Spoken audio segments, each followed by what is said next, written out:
Hello guys, it's Blend Kills, aka Daniel, and this is my 100 subscriber video.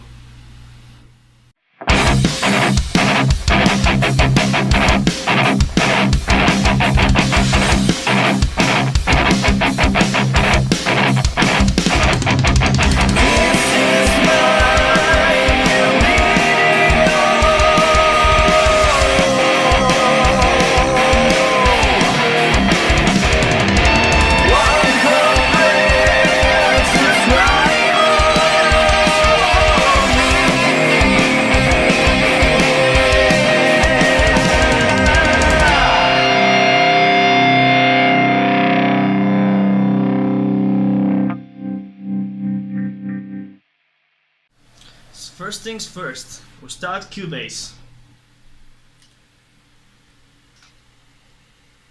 And once we've done that, I must already have in mind the song which I'm going to play. So after I have that in mind, the next thing I do is make sure my guitar is plugged in. Of course. After that, I make sure to add the amount of tracks I'm going to use. It's often that I actually fail at that number because after I record some stuff, I realize I actually want more tracks. I want to add more things. I like to change songs, as you have seen. So, what I usually do is use group channels. So, I add a few group channels. I make sure they're stereo. It's very important.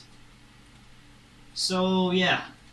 I usually use one group for guitars, like distortion guitars, other for clean guitars, for drums, vocals, back vocals. Yeah, but this time we're gonna keep it simple. So next thing I do is add audio tracks, mono of course, and then I make sure to open the mixer, reduce the volume to the track to -4 or something. It's always better to lower the volume than increase it.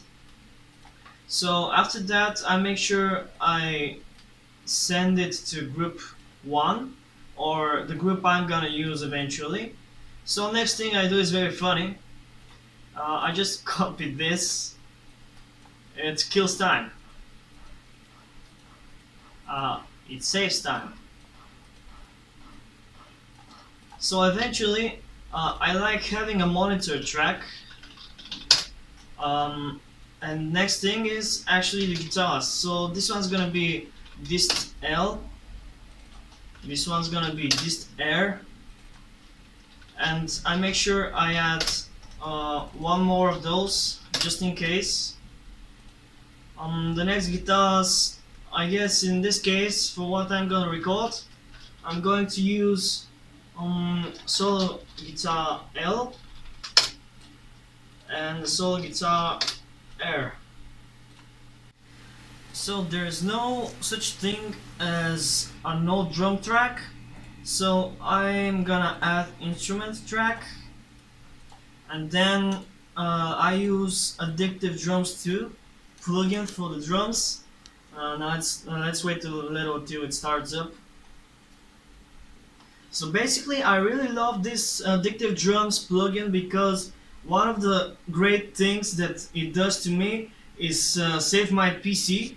Usually drum tracks are good to be separate, like the snare is one track, the hi-hat is another track, the open hi-hat is another track, but I prefer this plugin because I can put all the drums in one track.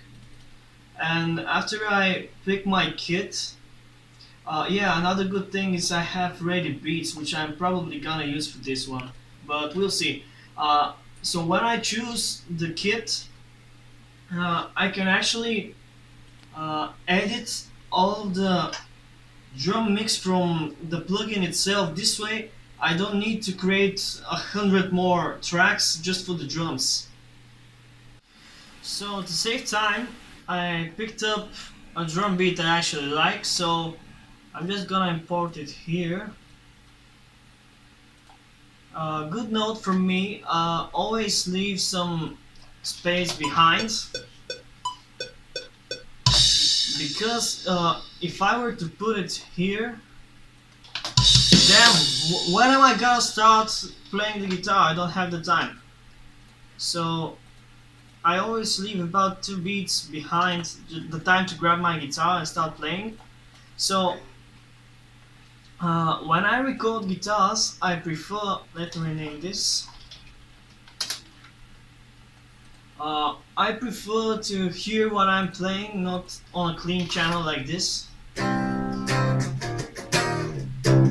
because I can hear what I'm playing, but it's always better to hear it with the distortion I'm gonna use or the effect I'm about to use, because sometimes you can hear things which in clean channel you might not.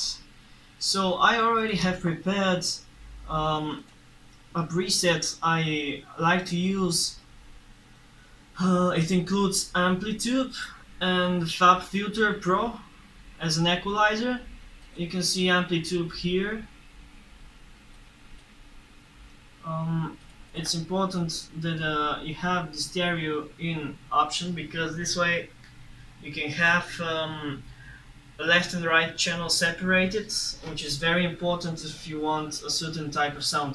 So if you can see over here, right now the preset is made for mono, so the right channel is hardly heard because it doesn't have the same preset. I saved more time by having already this epic preset I've done for Amplitude, which for some reason didn't load.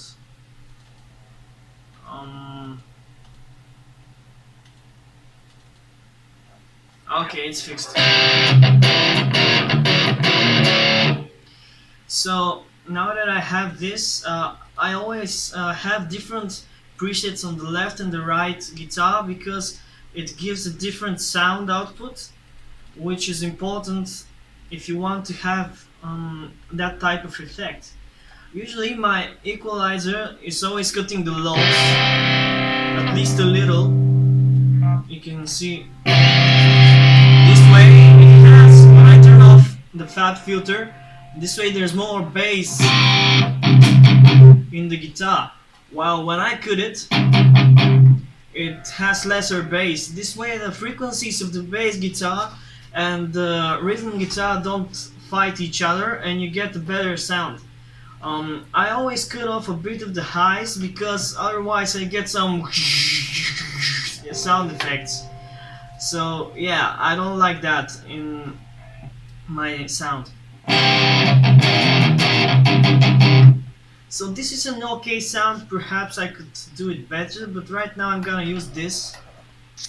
And as I have set up the monitoring guitar, I can now actually start recording. So here it goes.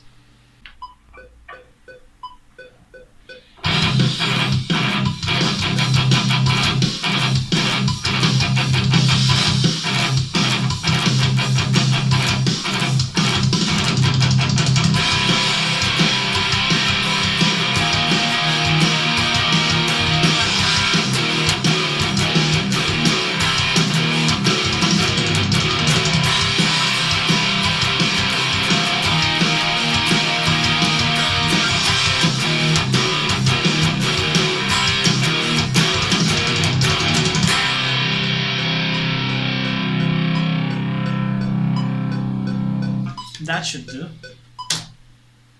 So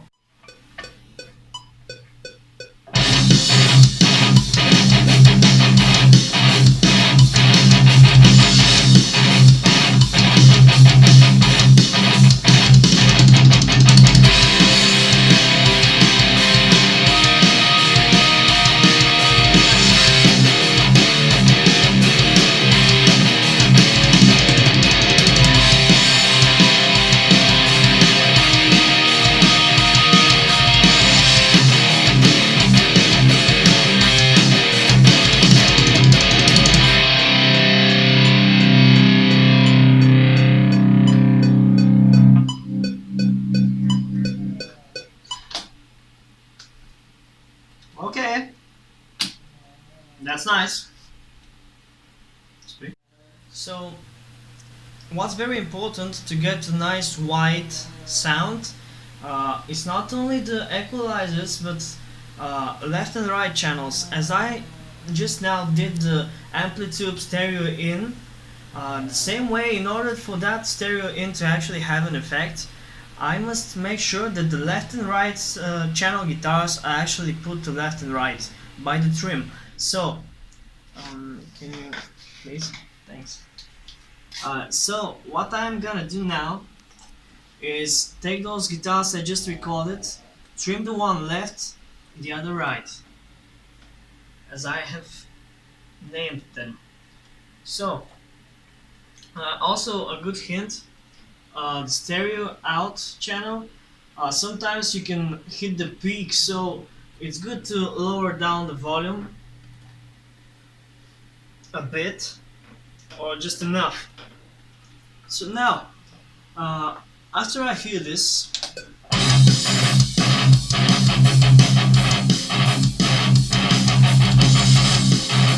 and realize I'm satisfied, I actually realize I'm not, because those two guitar channels and those two guitar channels must be filled with something. So now I'm gonna improvise something over them and record it. So here comes the right channel.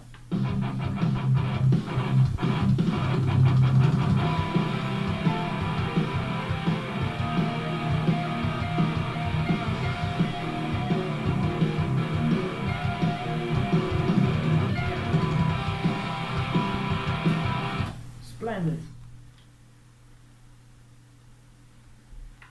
So that's here.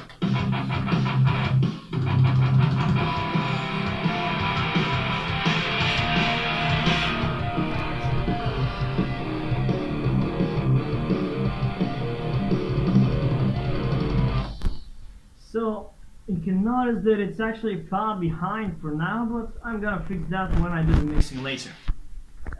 What's important for starters is not the way it actually sounds, it's important if you recorded it right. That's the key to the good sounding, the rest is mixing stuff. And that does not include loud noises like playing guitar or yelling or screaming or whatever that makes your neighbors wanna go mad. So I decided to move those guitars to second rhythm guitar, and I'm gonna record an actual solo guitar and I'm gonna improvise this right out of the bat. So here we go, wish me luck.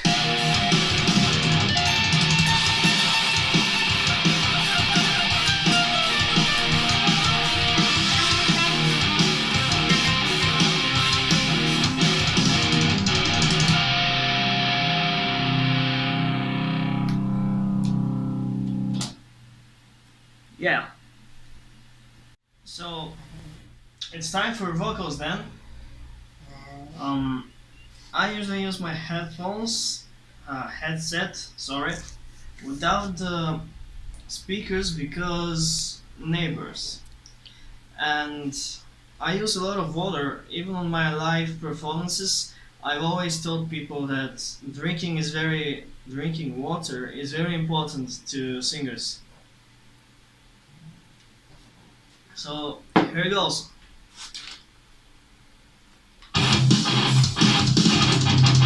This is my new video.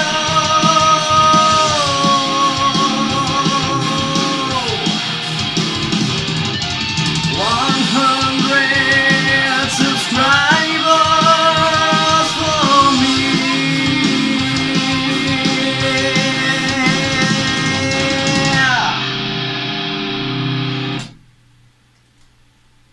One more thing. It's usually, in my opinion, a huge mistake to record while having the speakers on, because some of the volume goes right in here and you don't want that to happen. But just for this once, I'm actually gonna use a gate and remove the sound. Just for this video, yeah. Usually I don't record like this. So now it's time for backing vocals. This is my new video.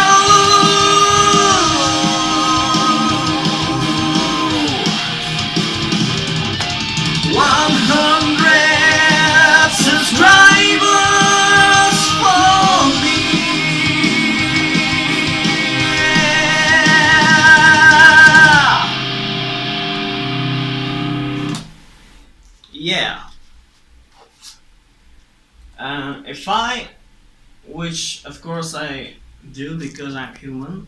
Sometimes I fail a note or sing a little bit off. It's very important that you use pitch correcting, even if it sounds insulting to other vocalists. Even if you sang it perfectly, you can always adjust it a little bit so that you can actually sound a bit more professional, is what they say. So there's a few things you could do with the vocals.